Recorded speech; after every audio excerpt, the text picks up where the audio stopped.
Welcome to DAF Riders. I'm Dave Brandt, the Motorcycle Safety Program Manager for the Department of the Air Force.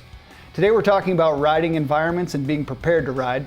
And I'm joined today by Tech Sergeant Gary Youngberg, who is a Tech Sergeant here on Kirtland Air Force Base and one of our Kirtland Air Force Base rider coaches. So Gary, go ahead and introduce yourself.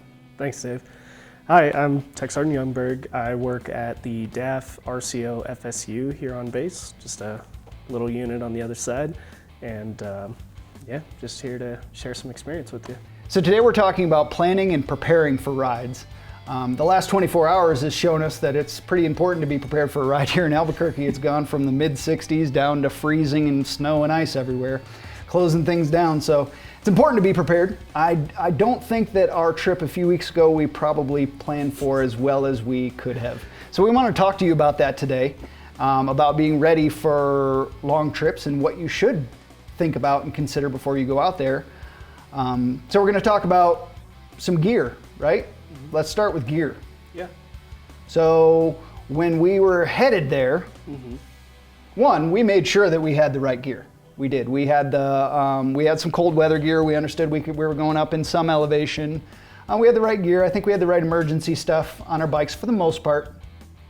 But on our way there, we definitely didn't anticipate riding through rain the entire time, which happened. Yep. Right. So that came in, a lot of that gear came in handy on our way, obviously keeping us dry and warm on our way. We checked our bikes, right? As always, making sure that they're ready to go. We were mentally and physically prepared to ride. I think we had some rest the night before. We had planned out our route and where we were going. I think we had some emergency gear. We've thought about some more that we're going to suggest to you today, but we had some tire inflation, some tire plugs, fire starter type things, yes, and some first aid, which is also important. So when you originally sent me the plan, now how long have you been here? I got here in August of last year. August, so not even a full year yet. Not even a full year. So you send me a plan to go north of Santa Fe, northwest, and when I first saw the plan, I'm thinking a lot of dirt roads, right? This should be fun, yeah. Didn't even register in my head that we were going up another 2,500 feet, which here in Albuquerque makes a very big difference, not just on temperature and climate, but also the environment and what kind of precipitation's coming down. So yeah, so we ended up 2,200 feet higher than we thought.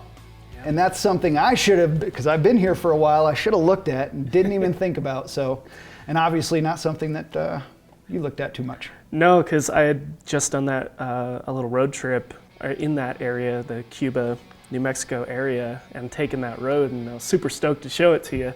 And that was in, October, I think, and then we went in December, I believe. And it didn't even cross my mind that, 2,000 feet would mean, the kind of weather we experience, so. Right, so we're gonna be playing you some clips here of our ride. I happened to be out recording while we were out there, and so you all get a taste a little bit of what we ended up getting into. So we ended up in some dirt, some mud, and that slowly turned into snow, which turned into ice as we got further in. And I know we've had some discussions about that rider mentality and kind of going past our limits. And I know that throughout that ride, for me, I was not comfortable. I had not been off-road in 15 years, really. And I had not ever been off-road on a bike the size of the one that I ride. So there's weight issues out there, training issues, skill issues. And as you were going along in the ride with much more experience in this department, right? I was following. So I'm like, okay, well, he must see a clearing. And so we're just gonna kind of leapfrog from, exactly, that's exactly right. And that's what happened. But before we even really got into the nastiness, I was already kind of riding above my skill level, in my opinion. I should definitely have spent a day in the dirt before we went out on that trip. To refamiliarize myself, we realized my bike was not set up properly at all. We still had traction control, ABS on. I think we were in rain mode. The worst possible setup you could be in to be riding on these conditions. Road tires. It was bad. We did technically have hints that it was going to potentially be worse because the road, NM126, actually had ice on it and we had to like navigate through that. Yep. And sometimes, picking the safest line through the ice doesn't necessarily mean in the appropriate lane or stuff Sure. like that. But when there's no other cars and you're on this kind of bike, we have to, apply different techniques to be able to get through that stuff. So Definitely. that was a big hint that I didn't really take as seriously as I should have. Right. So a lot of considerations out there. I know one thing that we got buried into the woods to a certain point, to where it was too much for me, and I decided we both decided that it was time to turn around, because there was no other way to get through where we were going. There was way too much snow and ice and mud and nastiness out there, which got me in the beginning of the ride. So I was probably tense by the time we got to the point where I was really ready to go. Because on our way in, I had gotten caught up in some mud. So we were coming out of a clearing, and I don't think I gave enough respect to the fact that the sun had melted all the ice at the edge of that clearing and turned that dirt into just slimy mud. And on my particular motorcycle with the front suspension set up the way that it is, it took about a half a second, which you'll see in the video, for me to go from full upright to 180 degrees turned in a ditch. So quick turnaround, but obviously that anytime you go down, it's gonna rattle you a little bit. So I think I had to continue to remind myself to stay loose, and thank you for being in my headset. We were talking comms the entire time, and with your experience, I appreciate you being in my headset and being like, dude, relax. Oh yeah, I gotta relax. 'Cause stressed out a little bit. So we were a little tense by the time we had already really gone too far. For the bikes we were on, for the tires that we had, and for the experience that we had jointly. Yeah, the collective experience That's right. level wasn't at an appropriate point for the conditions we were in, and that's something that I should have noticed sooner and taken action on sooner. And then there's the other side of that, where when you ride with people that are better at a particular discipline, you want to push yourself a little bit, and if that person's a good coach, they'll help work somebody through that until they get past, before they get past their comfort zone, right? Absolutely. You do have to break out of your comfort zone a little bit. So with that, when we were out there, the collective riding experience level wasn't at an appropriate space for the environment we were in.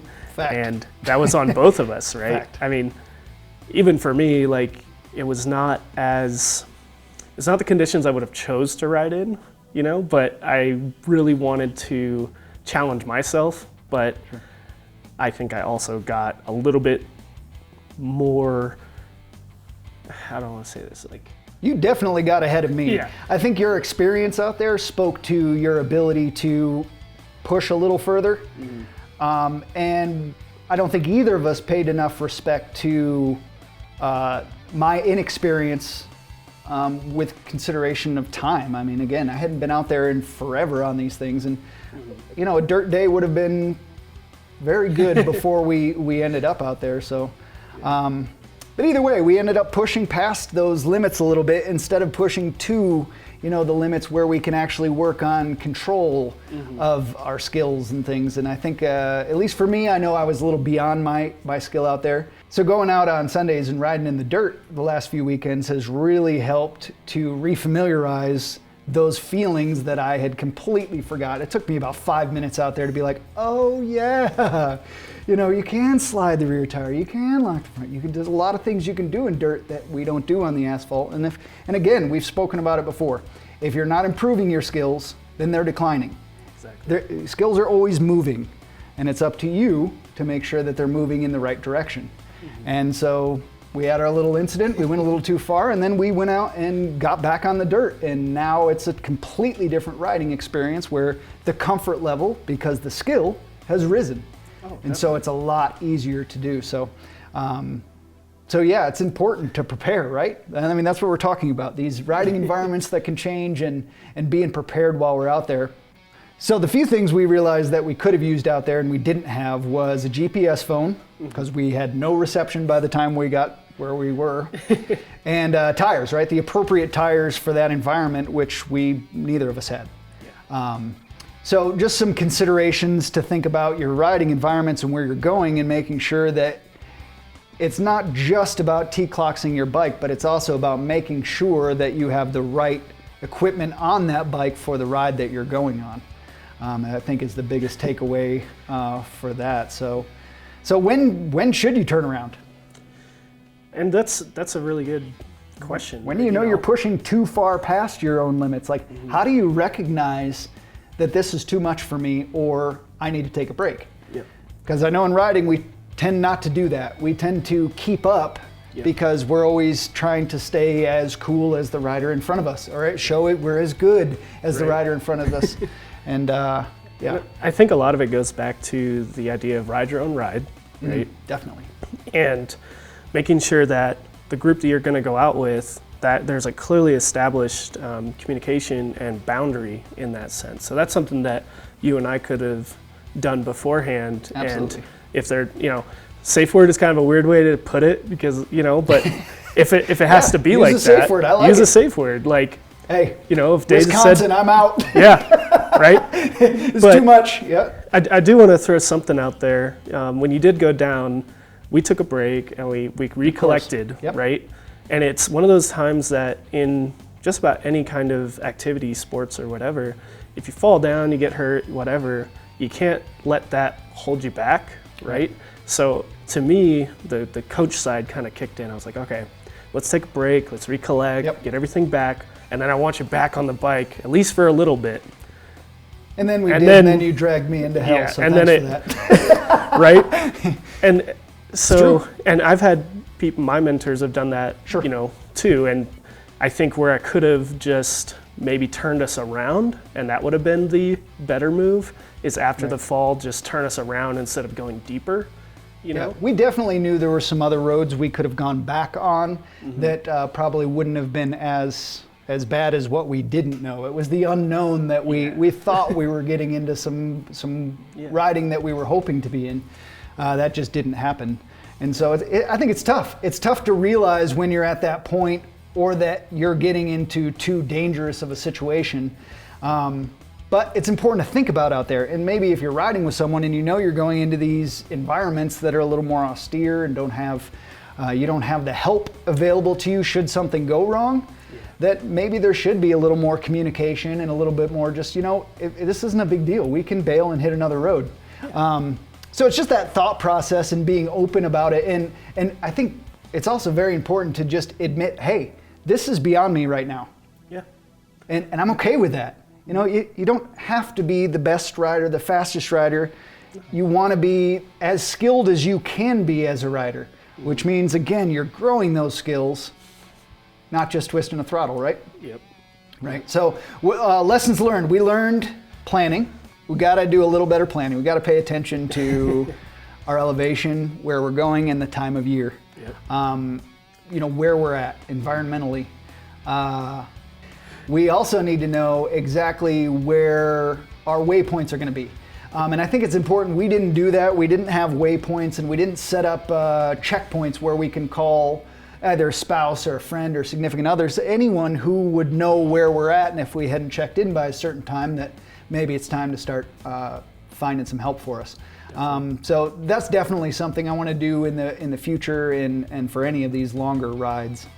So yeah. Yeah. And then I think the only other thing we could have thrown on was definitely bike prep, and I think part of the bike prep would have been, it would have came to the forefront of our mind if we knew what we were getting into. We went into this thinking gravel, a little bit of dirt, which road tires you can get away with. Mud, sand, ice, snow, Not so much. Not so much. Not so much. So, but what I love is that we both went through that. We both have lessons learned, and then we both went out the next week and practiced in similar conditions in a safer environment. So I know I took my bike out in the sand with same tires, and learned how to turn, learned what happened when the front end gets lost and how to control it. And then you did the same thing by refamiliarizing with dirt. And absolutely, that's how you get better is, And that's just it. I spent years on the dirt, but I've also spent the last 15 years off of it. So what happens to skills? Oh, they degrade. They either improve or degrade, right? They're always moving. And so they degraded to the point where I don't even remember being on dirt. So needed that refresher. So yeah, you're absolutely right. I think it's important to set that example as rider coaches, be out there and be willing to improve. Yeah. Always. So Gary, thank you for joining us today. I really appreciate it. And I appreciate your insight, and thank you for helping me realize some things out there while we were out there riding. I truly appreciate your time. Thanks for joining. Come check out our DAF Rider website, where our podcast series will be available throughout the riding season. Till next time, keep it shiny side up.